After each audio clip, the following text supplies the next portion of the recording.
Fala aí, galera. E aí, pessoal? Saudade de vocês, muita saudade. Hoje eu vou trazer a reflexão. Eu fui incumbido aí de trazer essa mensagem para vocês, para nós. E espero que Deus me use para te esclarecer algumas coisas, né? Espero que Deus, nessa reflexão, venha abrir assim os nossos olhos, né? Nos dar mais conhecimento a respeito dele mesmo, né? Que ele possa enriquecer no nosso coração, né? Mais ainda sobre ele, e que Cristo venha crescer mais ainda em nosso coração com essa palavra de hoje. Eu vou falar sobre a mulher samaritana. É um texto muito conhecido, todos nós conhecemos a história dessa mulher. Se você que está vendo essa mensagem não conhecer ainda a história da mulher samaritana, eu convido você para abrir a palavra de Deus aí em João, no Evangelho de João. É o 4º evangelho, e nós vamos ler no capítulo 4, a partir do versículo... Nós vamos ler a partir do versículo 1 mesmo. Nós vamos ler 29 versículos. É uma leitura bem extensa, mas é necessária, porque a gente não pode ler aqui pedaços do contexto, senão vai, né, ficar meio complicado para explicar alguma coisa. Então vamos ler o contexto todo. Eu vou fazer uma leitura bem rápida, e aí você me acompanha aí com a tua Bíblia, né? É João capítulo 4, de 1 a 29. Vamos lá na leitura. Quando, pois, o Senhor veio a saber que os fariseus tinham ouvido dizer que ele, Jesus, fazia e batizava mais discípulos que João, se bem que Jesus mesmo não batizava, e sim os seus discípulos, deixou a Judéia, retirando-se outra vez para a Galileia. E era-lhe necessário atravessar a província de Samaria. Chegou, pois, a uma cidade samaritana chamada Sicar, perto das terras que Jacó dera a seu filho José. Estava ali a fonte de Jacó. Foca nessa frase, tá? Cansado da viagem, assentara-se Jesus junto à fonte por volta da hora sexta. Nisto veio uma mulher samaritana tirar água. Disse-lhe Jesus: dá-me de beber, pois seus discípulos tinham ido à cidade para comprar alimentos. Então lhe disse a mulher samaritana: como sendo tu judeu, pedes de beber a mim, que sou mulher samaritana, porque os judeus não se dão com os samaritanos.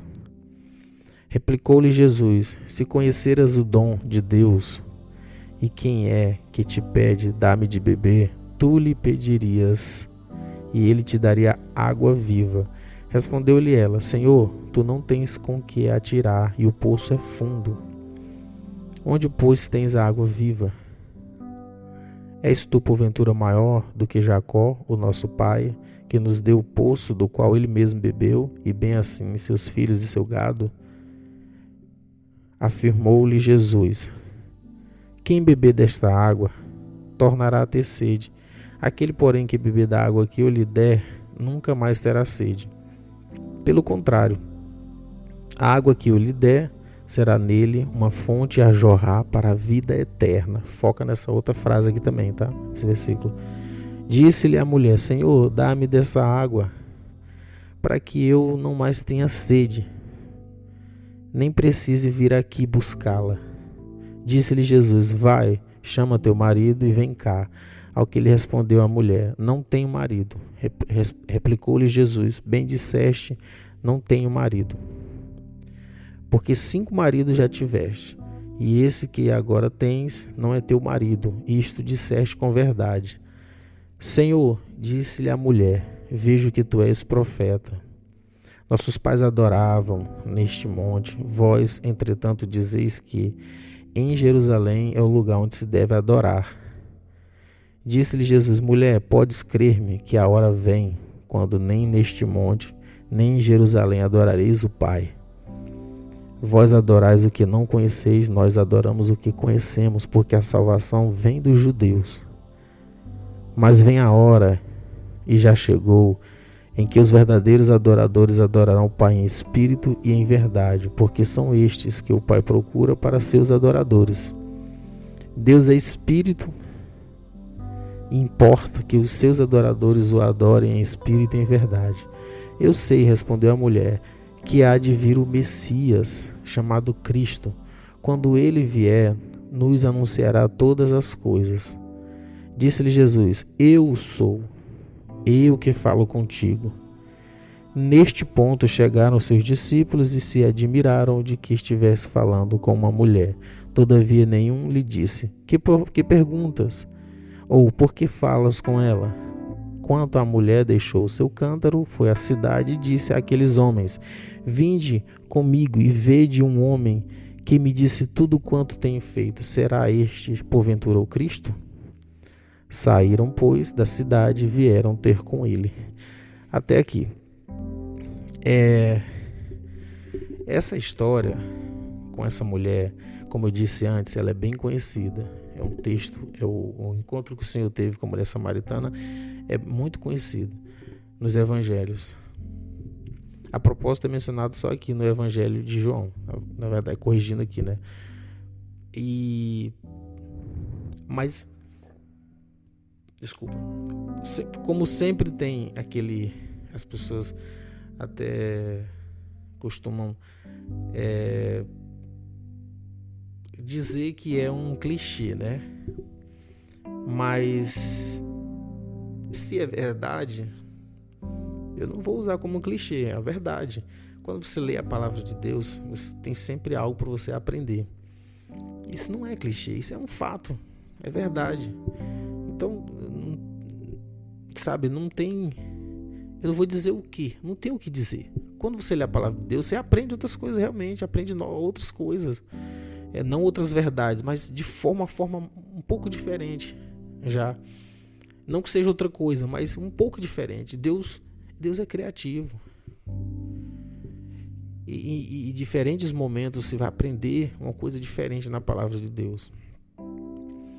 E sempre quando é mencionado esse texto nas pregações, geralmente o que o pregador foca é na questão da adoração aqui. De que Deus é espírito e ele requer de nós uma adoração verdadeira, né? Então é muito focado esse ponto. E não vou deixar de mencionar isso também, obviamente. O centro desse contexto aqui realmente é isso, né? Mas tem outra coisa aqui muito importante que a gente precisa aprender. E nós vamos focar nessas duas coisas, né? Aqui você pode ver que existe, é mencionado aqui, como eu falei para você focar naquelas duas frases, na fonte de Jacó e na fonte de Jesus, né? Essa mulher, ela era focada na fonte de Jacó. Para ela, Deus tinha que ser adorado num lugar físico. Deus era geográfico para ela, porque ela foi ensinada assim. Então ela era religiosa. Tanto que a vida dela era uma vida errada. Tinha vários homens. Então ela tinha uma vida que não estava no padrão de Deus. Por quê? Porque vida errada é uma consequência de um ensinamento errado. Então, na cabeça dela, o conceito de Deus era algo físico, geográfico, e não é isso. Jesus esclareceu isso para ela e nós aprendemos com Cristo. O conceito que Cristo traz para nós, trouxe para essa mulher primeiramente, e a igreja hoje aprende de Deus com o próprio Cristo, com o próprio Deus, nas leis do Espírito, dentro do coração.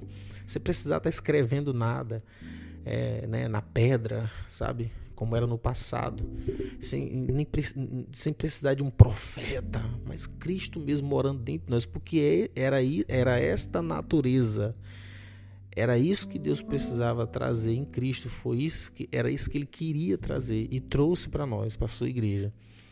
E essa mulher, ela não tinha isso, ela foi ensinada de uma forma errada sobre Deus, né? Então foi necessário esse encontro com essa mulher, e a gente vai ver que esse encontro de Jesus produziu muitos frutos.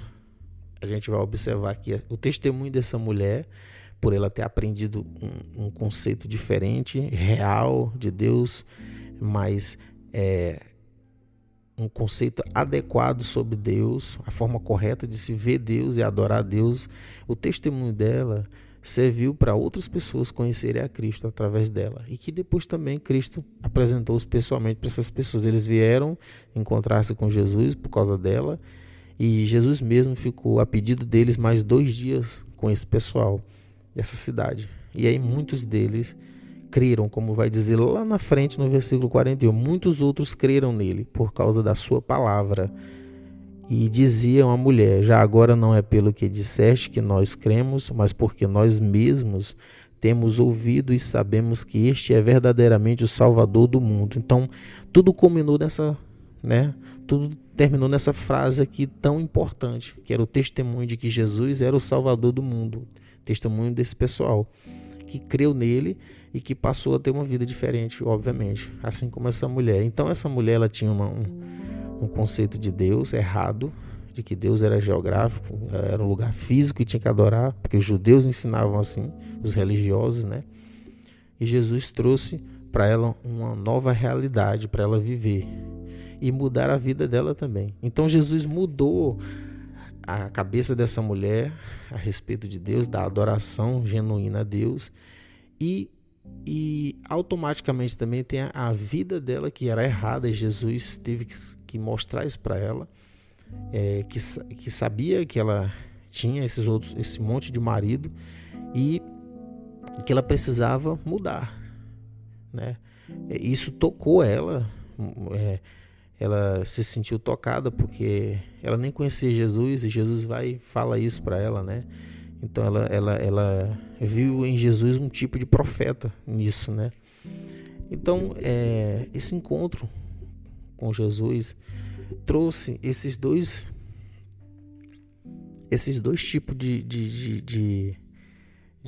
esses dois pontos que a gente tem que observar. Deus, ele não requer só uma adoração social, certo? Deus, ele quer uma adoração efetiva. É uma das coisas mais faladas desse contexto, é a questão da adoração. E eu queria pontuar dessa forma: adoração social e adoração efetiva, né? Eu falei aqui dos dois fontes, né? A fonte de Jacó e a fonte de Cristo, que também é análogo a esses dois temas. Mas assim, a adoração social, ela é uma adoração verdadeira a Deus também. Adorar a Deus na igreja, no lugar físico, no ajuntamento com as outras pessoas, é algo real e verdadeiro. Deus requer isso de nós também. Mas o que Deus mais quer é uma adoração efetiva. Estou falando efetiva porque adorar em espírito e em verdade, o significado real disso é uma adoração. Na verdade, em verdade, significa efetivamente.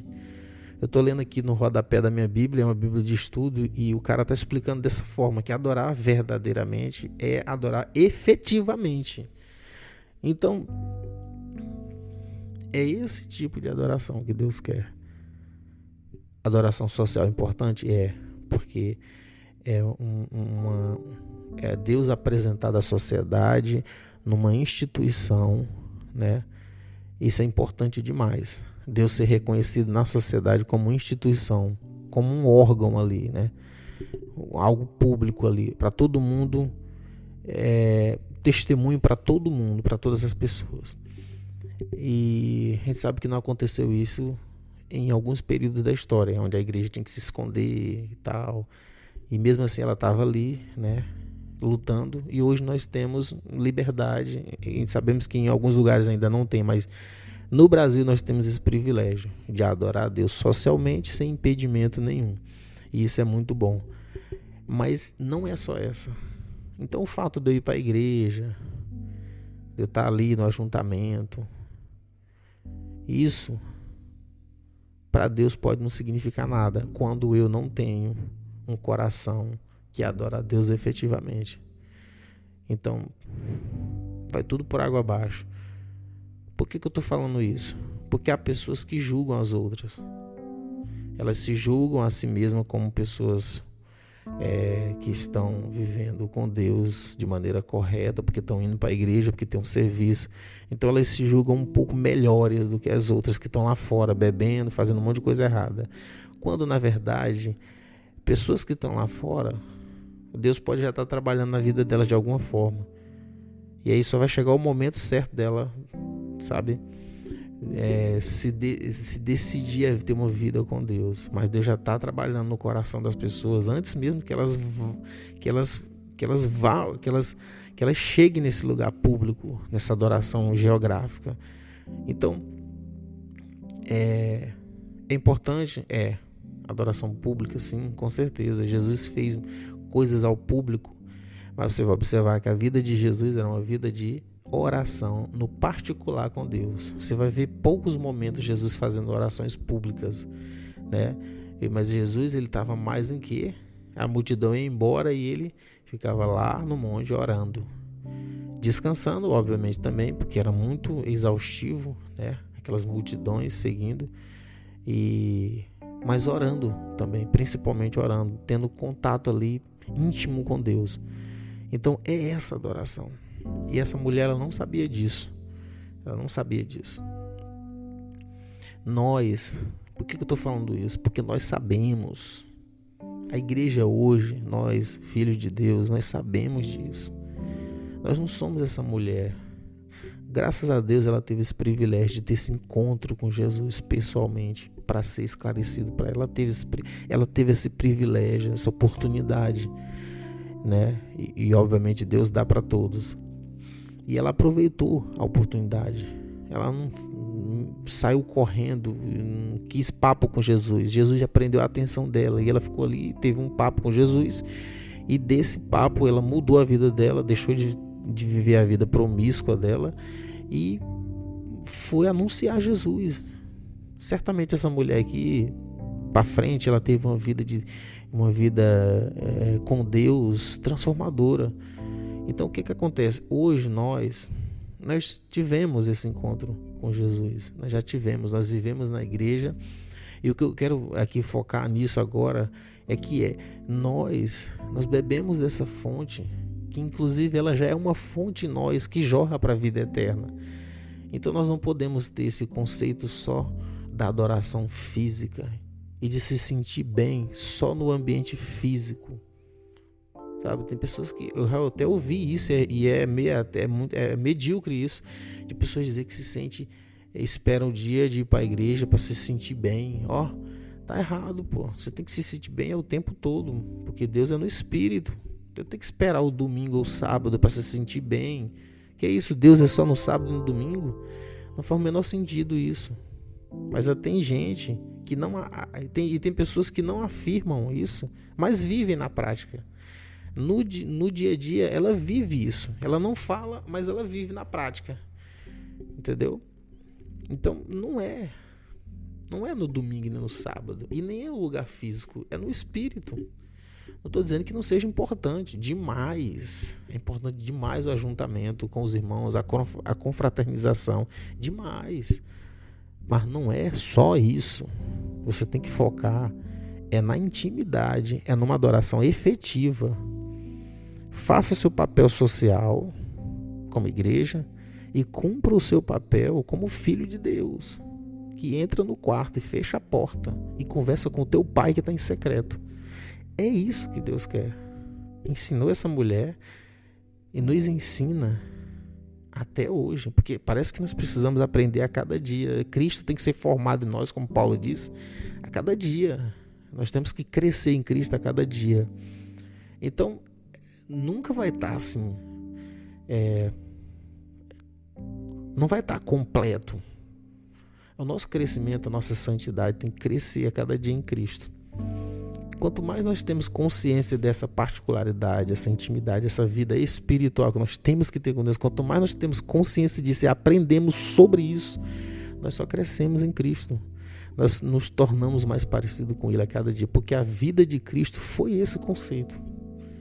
foi de trazer um pai amoroso que está aqui do lado, que vive com a gente, se preocupa, que está o tempo todo com a gente. Então, diferente dessa mulher, né, que tinha esse conceito, nós temos que parar. Tem algumas coisas que são costumes da gente, que é coisa religiosa. E nós temos aprendido com o pastor Miranda, né, e com o pastor aqui também, o pastor Gilvan, que é meu pastor aqui, sobre essa questão da religiosidade. E há muitos pontos que a gente vê muitas pessoas com muitas coisas que são religiosas ainda, manter alguns costumes que são religiosos. E a gente precisa se desmembrar disso, desses alguns hábitos que são religiosos, entendeu? Então, nós precisamos ter uma vida genuína com Deus, genuína mesmo. Aqui eu comparo aqui eu gosto de fazer uma comparação quando se trata disso, de alguém de um cara que está conhecendo uma menina, né? E aí nos primeiros dias que ele está conhecendo ela, está aquele momento ali de um olhar para o outro, né? Aquele momento da paixão, aquela coisa ali bem forte, né? E assim, esse momento para muitos casais fica só no começo. E todos nós sabemos que isso tem que perdurar a vida toda, no namoro, no noivado, no casamento. Isso tem que ser assim, diário. Obviamente que é muito difícil manter isso. Vai ter aqueles momentos de dias difíceis, mas a gente sabe que o ideal é isso. É por isso que Jesus vai falar lá para aquela igreja lá em Apocalipse: volta ao primeiro amor. É isso. Esse primeiro amor, ele tem que estar o tempo todo, porque ele é adoração de verdade, no Espírito a Deus. Aí, quando você está fugindo desse primeiro momento que você tem com Deus, que essa uma paixão constante por Deus, das coisas de Deus, interesse por elas, desejo por elas, quando não tem isso, você está saindo desse primeiro momento. Esse primeiro amor, você está fugindo dele. É igual o cara que conheceu a menina, nos primeiros dias gostou, sabe, ficou aquela coisa apaixonante, e depois foi se acostumando e foi perdendo aquilo, foi esfriando. Sabe o que vai acontecer com esse casal? Eles vão se separar. É isso que vai acontecer. Vai esfriando. E aí a gente sabe que Jesus não gosta de um coração frio e nem morno. E que na verdade esse relacionamento, quando tá fugindo desse primeiro momento de paixão, essa coisa, né, ardente, ele vai ficando morno, né? Porque parece que tem alguma coisa ainda, mas não tem. Na verdade o amor já foi embora ali, já tá tudo morno. Então a gente sabe que Jesus até falou para aquela igreja lá, né, que vai vomitar na sua boca o que é morno. Então nós não podemos ser assim. Vida, adoração espiritual é uma coisa constante com Deus, é algo constante. O Espírito de Deus, ele é algo de novidade. Ele é algo de novidade. Então, se eu estou vivendo uma coisa de mesmice, já está na religiosidade, está virando religiosidade.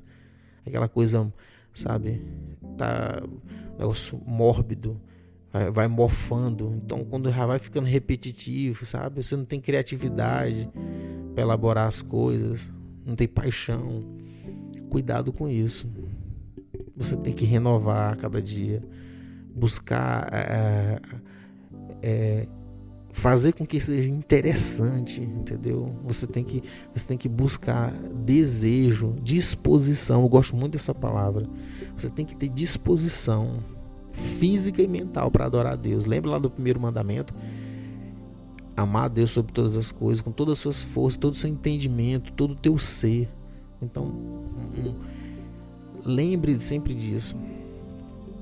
Esse adorador que Deus procura é esse adorador que está constante, que já esqueceu a mesmice, que já esqueceu essa religiosidade, que já esqueceu que Deus é só um lugar físico, que Deus é de todo momento, é de todo instante. Tá com ele, tá com ele 24 horas, não é só em alguns momentos, não, é 24 horas. Que Deus te abençoe e te guarde, e que você tenha compreendido aqui a exposição dessa palavra, né? Eu espero que Deus tenha te tocado com essas palavras, que você possa despertar,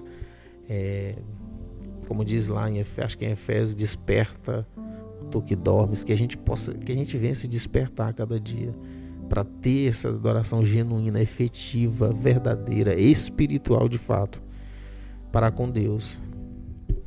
Ok? Um abraço aí, fica na paz, Deus te abençoe.